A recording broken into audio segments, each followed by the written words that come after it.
You prayed, and nothing happened. You prayed again. Still nothing. No sign, no peace, no sense that anyone was listening at all. And somewhere deep in that silence, a question began to form. One you may have been too afraid to say out loud. Where is God? If you have ever been in that place, the deep version where the line feels completely dead, then this video is for you, because that experience has a name, it has a long history, and it has an answer written into the rawest piece of scripture. Psalm 22. Psalm 22 opens with one of the most striking lines. My God, why have you forsaken me? Why are you so far?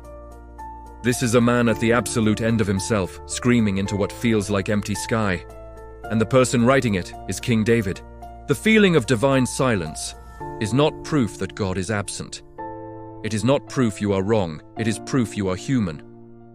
In 1 Kings 19, we find Elijah, the great prophet, collapsed under a tree in the desert, asking God to let him die. God meets Elijah in the physical before the spiritual, food, rest, presence, and then God speaks, not in the earthquake but a gentle whisper. I want to offer you 3 things that silence might be. Not to rush past the pain, but to reframe it. First, silence is not the same as absence. When a parent watches their child learn to walk, they step back, not because they don't care. Psalm 22:24 says, He has not hidden his face from him, but has listened to his cry. God was listening the whole time. Second, sometimes we cannot hear because of the noise, grief, fear, exhaustion. These things can deafen us to a voice that is still speaking. Third, silence is often preparation.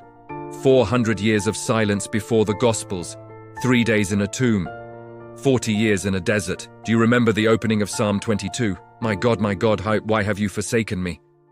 Jesus cried this on the cross. Jesus entered the full weight of divine silence. He showed you what it is to cry and feel no answer. He fulfilled answers to all questions. You are not alone. What do you do? 1. Keep talking. David keeps praying.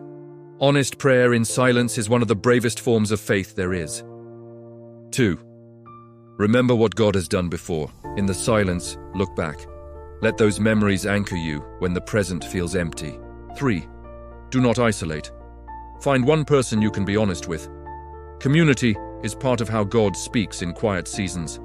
Psalm 22 ends in praise. He has not hidden his face. The silence is not the end of your story.